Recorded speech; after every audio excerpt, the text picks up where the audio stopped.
Good evening. Hello. Hope you had a good week. Hope it's been a week with some pleasant surprises. I know so often these days when we turn on the TV or we have a look at our media streams, whatever sort of sources we use, the surprises are not that pleasant. But I hope you've had some pleasant surprises. I hope you've had moments of joy that you weren't expecting, or at the very least, moments of peace. This morning, for folks who gathered with us in the Skype gathering, we sort of mentioned almost by an aside, but the fact that there's some things that a human mind really can't grasp. They're vast things. And so, kind of picking up that thought tonight, I want to talk about how our scale gives me hope. And I want to start with a little bit of nerding out. I don't know if you saw in the news this week, NASA were testing at their Stennis Center in Mississippi. They were testing the SLS stage of the rockets, which they are hoping are going to take the next manned mission to the moon. It's just one part. It's a part that would look quite familiar. If you're sort of my generation, you remember watching the shuttle launches. In fact, some of the rockets that they were testing today have been refurbished and were used on multiple shuttle missions.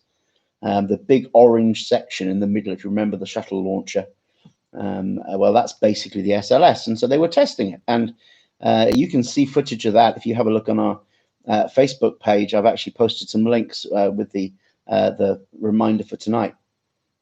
It's extraordinary to see the force of those four engines firing up without the rocket going anywhere. And the test was meant to run for up to 8 minutes. It actually only ran for a minute. Or approximately a minute before it shut down. But in that time, the numbers are truly staggering. That unit, as it was firing, was producing 7 meganewtons of thrust. I have no frame of reference for that.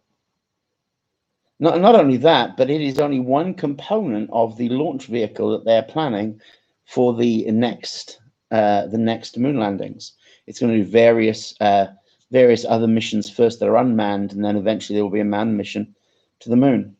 Eventually, assembled together with all the other components and the solid fuel rockets, it's going to have over 8.8 million pounds, or over 39 meganewtons of thrust. So if you go and look at that video clip and see the incredible forces involved, before it can reach the moon, it will need to have over 5.5 times the power that was being tested this week at Stennis, just to get to the moon. Now, even as I say, just to get to the moon, you might be thinking, well, just to get to the moon, surely that's quite a long way. Well, it is. It's roughly 30, the distance is roughly 30 times the size of the Earth. So if we were to measure in Earths, 30 Earths seems like a long way to go. Until you put it in perspective. The distance to the sun, by comparison, is over 11,675 Earths. We often refer to that as an astronomical unit. It's roughly 8 light minutes. The light from the sun takes 8 minutes to reach us. To give that some scale, Mars, which is further out from the sun than we are, it is at about 17,789 Earths from the sun. So 30 Earths to the moon is really not very far at all. And to give that some context, because even those numbers are already starting to really blow our minds, those 8 light minutes that the light takes to reach us from the sun, if you compare that to the size of the Milky Way, NASA say quite rightly this is an approximation that's helpful if you're teaching young children, but frankly, it's already fried in my brain, so it's also helpful if you're teaching middle-aged Welshmen. The Milky Way is over 100,000 light years across. So if we were to measure it in Earths, that's more than 76.7 trillion Earths across. They're really very small, aren't we? Really very small indeed. Of course, not just us, but our governments, our failing and broken systems. The person who's going to give you a hard time this week, you're wondering how you're going to deal with it.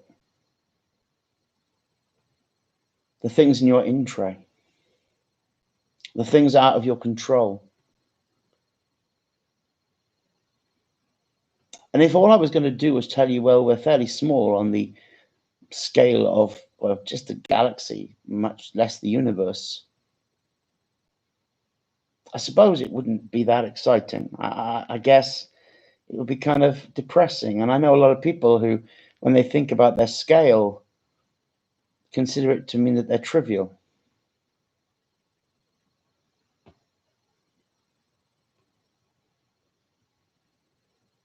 But pound for pound, the most valuable item in my house is the diamond from my wife's engagement ring.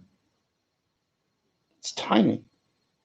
Put it alongside my 300-pound bulk, and it seems like it's nothing. But in terms of financial value, it's more cherished than the grand piano or any of the electronics that seem like big, exciting items.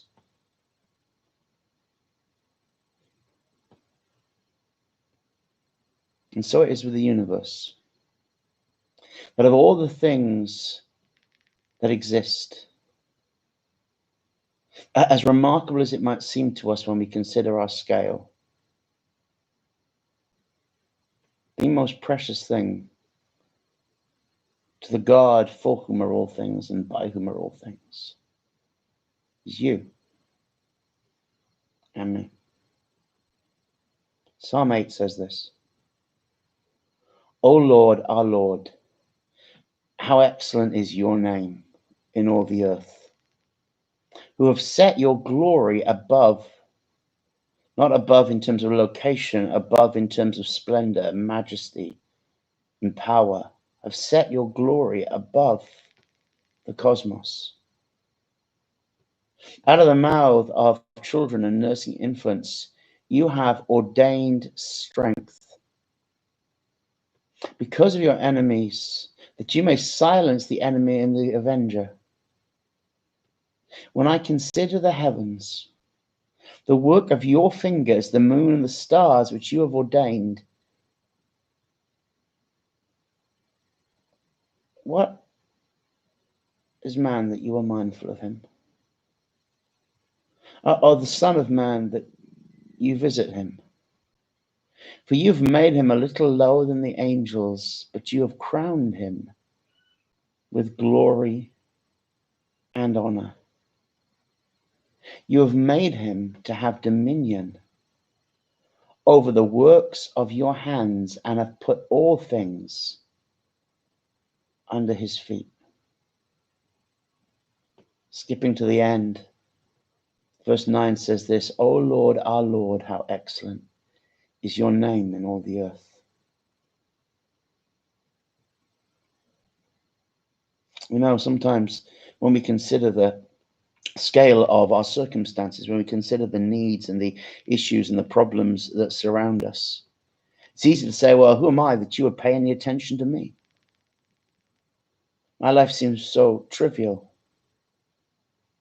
And yet the same God who has set his glory above, over all the glory of the universe, whose scale and majesty are vast by comparison with all created things, is the God that has crowned us with glory and honor. The Bible never says that he has imparted glory and honor to the stars, to the galaxies, and to the planets. It's never suggested that the universe is anything more than a showcase of his power and his majesty. And so when we had a need, God did not become a supernova or an alternative planet, but he chose to be one of us. He chose to live as one of us. He chose to take our humanity, and by filling it with his life, to elevate it to the throne of all power and dominion. What's so incredible about Psalm 8 is it points out that he didn't just do it to demonstrate that if he was to live as one of us, he might have that dominion, he might have that power, because dominion and power always belong to him.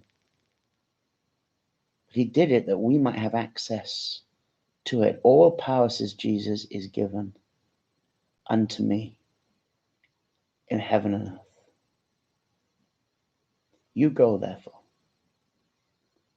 The good news of the gospel begins with an understanding that Jesus, the man, Jesus, who is fully human and fully divine, has taken our humanity and made a way for it to step beyond the limitations of the physical into the eternal, to step beyond the limitations of this mortal into the immortal.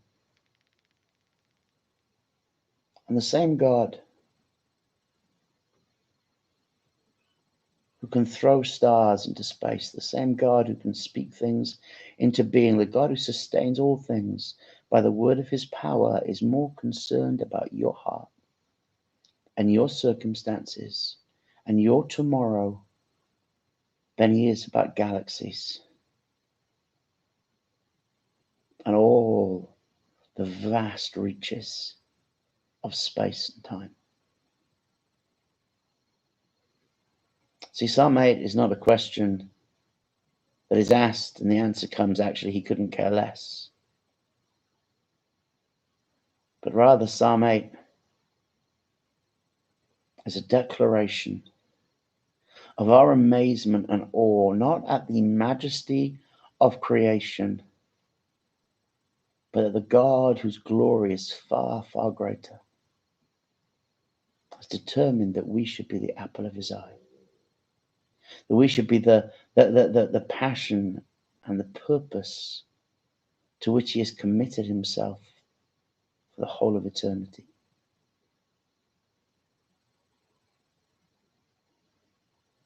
I saw the testing when it happened. I watched it as live as, or as close to live as I could, with the little tyrant allowing. But the reality is this: as magnificent as all of that engineering really is, and whatever you might think of it, to me it seems extraordinary. And seeing the vast power that the forces at play just to get us from our shining planet to our nearest neighbor in the solar system, the moon, which is in itself in orbit, seems so vast, seems so far beyond anything I can really understand. And yet I believe that the promise of God is that he leverages all of his resources, all of his power, all of his ability, all of his wisdom, all of his mercy, his forgiveness, his compassion, his grace, and he gives completely of himself. A God whose glory, and the word glory speaks of more than just how he looks, it speaks of his nature and his character and his authority. He has invested all of that to make a way for you. When Jesus promises an abundant life, he doesn't promise an abundant life by the standard of your slightly posher neighbor, or that person you know at work who seems to be doing quite well, or that star that you look at and sort of think, well, I wouldn't mind their lifestyle. No. He promises an abundant life, a life full of goodness, a life with purpose, with freedom, by the standard of the abundance of God. Let's read it again. O Lord, our Lord, how excellent is your name in all the earth, who have set your glory above the cosmos.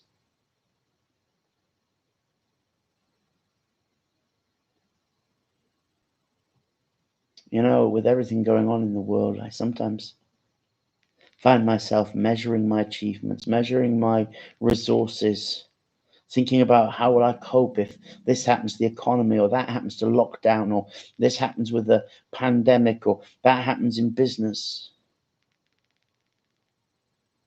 I could lose an awful lot of sleep about it. But this week, watching the huge plume of water vapor as those rockets fired in Stennis, suddenly I was reminded that all of human ingenuity, all of the power, all of our engineering, all of our strength, the strongest things, the greatest things, the things on the most magnificent scale that the entirety of our species has ever achieved, pale into insignificance alongside the God who is my help, my strength, my comfort, my shelter, and my peace. I don't know what tomorrow will bring for you. I pray that it brings a day of blessing, of more good surprises. I pray that it brings peace, and that you have a day that causes you to rejoice. But if there are circumstances that break on the shores of your life that are difficult, and if you're finding it hard with whatever's going on right now to see a way through, know this: that the God who is far, far greater than the unimaginable scale and power of the cosmos, it's the same God that just a few weeks ago we were celebrating as Emmanuel, God with us. And he'll be with you tomorrow, able to meet your need, able to supply out of all of his exceeding riches of glory, if you'll just trust him and ask him to be what you need. Oh, bless you. Have a great week.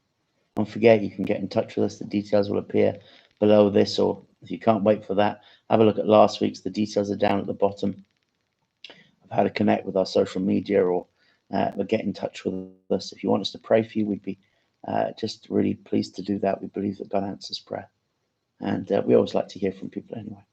God bless. See you next week.